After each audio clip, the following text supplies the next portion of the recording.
Welcome back. Today I'm going to review Goes Like This, the newest collection of previously released work by Jordan Crane. I'm really excited to read this. I enjoyed Keeping Two, his previous collection that came out 3 years ago, and I think this should be an interesting book to look at. Physically, the book is interesting. It's oversized. It's a trade paperback. It has this look of like stitched together books, but if you feel it, it's really like there is a backing to it. It's just clear, and then Goes Like This is here in this red ink, but it looks sort of like you got a bunch of comics together and had them bound. It's also interesting because you have different types of paper stocks throughout the book. So the cover is this nice cover material. Colors really pop out. And then you have like a softer paper. And then you have the same hardcover material. And then you have, sometimes you have slick paper. Sometimes you will have matte paper. Sometimes the matte paper is here black and white and in color. Colors reproduced really nicely. And then you'll have on that matte paper some of these bright colors, but then you'll have like pages on slick paper into the book. So it's an interesting object in that regard. And it's a collection of a lot of his stories that have been running in his various anthologies like Uptight, and I think there's one called Non. I've never seen it because even though Jordan Crane has been around for 25, 30 years, I only discovered him 2 years ago when I read Keeping Two, which I thought was an outstanding book. I really loved that book. That was one of my favorite books from 2022. And I thought, oh, this is great. It's a nice collection of his books, and I get to read some of his old stuff. And the stories that are included, Hand of Gold, all these other stories that are here, are really good stories. I mean, a couple of them are a little strange, but the ones that are more traditional storytelling, they're great stories. He can do a lot of different stories about different subject matter, and they're all good. It's not like he's doing the same thing over and over and over again. Some of this work is from 2000 or early 2000s. So it's an interesting collection of different work he's done. And the stories that are in here are good. I like them. But I think, in my opinion, this book missed the mark in a couple of ways. One, the reason why you don't hear a lot about Jordan Crane is unless someone tells you about him or you read something about him, is because he's been doing these self-published comics like Uptight, small print runs. They're not reprinted. I think only the last issue of Uptight you can actually find in a store. Everything else you have to go on eBay or some other dealer, and because they're hard to find and they're small print runs, they're really expensive, so they're not really available for new people.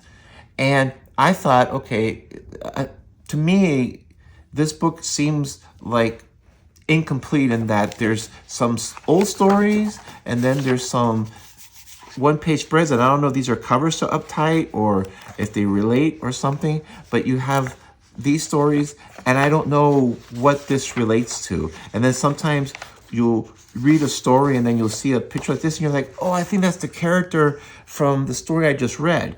There's no indicia in this book. If there is, I can't find it. I've been trying to find the indicia, and there's no reference to where these works appeared in.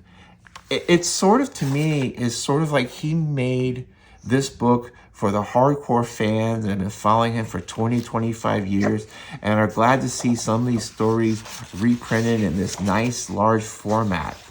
But as someone who's fairly new to Jordan Crane, this really, to me, is not a book that's going to get a lot of new eyes to look at it, because the work is good, but I think if you're new to it, you're going to not get as much out of it. It's not going to mean as much to you. Like, for instance, and there's this 6-page spread here. Somebody's walking to a party. There's liquor bottles, whatever. And then you have this couple here. Is this the couple that I just read about here, or is this somewhere else? I don't know. And there's no way to tell. And then after that, you just have this, which maybe it's a cover. Maybe this is the cover or a back cover. I don't know. It just seems like it's sort of like they got stories and they got these 1 or 2 page or 6 page stories and just kind of like threw them together in a pile and just kind of like shuffled them together and said, okay, here you go. There's like, doesn't seem to be like a narrative flow to this. And you don't know where this came from. I actually had to go through and like, here, I'll show you. I actually started like writing down the stories and what year they come up and what issue they came with, because I was trying to get some context out of where this came from. So and maybe they didn't want to do for whatever reason, he didn't want to do a collection of his Uptight comics, because I think Keeping 2 was something that was serialized in Uptight.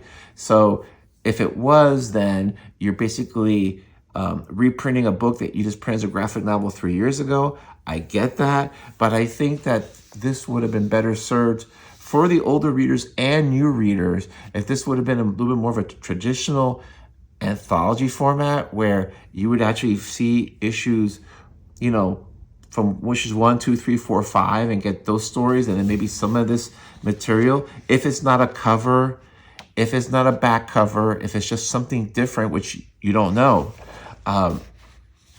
if this relates to any of the stories I've read or not. Like, I don't think this relates to anything. This is just a apocalyptic 2-pager. And then you have these close-ups, but I don't think these really relate to anything I just read. I'd have to go back and read them to see if I find these characters, and I did that in some cases. As I said, like this story, Wake Up, I'd read this in an anthology. I forget where I read this, but I remember it was a good story, but I remember reading this fairly recently. And then you have like, and this might be from Uptight, because I've seen this character before, but then you just have this flaming wheel and this abstract shape. And it's like, well, does that have to do with anything? So as I said, it's sort of like, kind of like all put together in a strange way. And again, that might have been just what the artist wanted to do. Maybe Jordan doesn't seem like a person that really wants to pursue a lot of fame. I think he seems to be very happy with his small, strong base. And I'm not knocking him, because I think he's a phenomenal cartoonist. I really like his work. Besides Keeping 2, I have Smoke Signals that he did all color pictures in it. It was just really beautiful. I did a video of that years ago when it came out. But I mean, this is just lovely art too. The colors, everything is just really gorgeous. And I like this one because it has an old Zipatone effect. There's just a lot of creativity coming here. But as I said, I think that if you're a new reader, this might be like appealing in some ways, but I think it would not really maybe engage a lot of people to follow up on other work. But I think it seems like Jordan Crane is happy with it, because at the end of the day, you have to keep your creator happy. But I think as far as maybe sales or just traction, if it would have been a more traditional anthology or collection format, that probably would have been better. But this is just sort of this mysterious piece of stuff that's put together with no overarching type of flow. And again, I'm going to lay that. I don't know how a book is made. I don't know what the push-pull is. I don't know. I'm sure that some cartoonists have more say than others. Because just a personality and a proven sales record. But it just seems like some of the stuff is really beautiful. But then, like, it seems like it's just kind of all over the place. And then you end the book with this really heavy cardstock cover. It's like the same thing as the beginning. And then you have this page, and then you have another cardstock cover.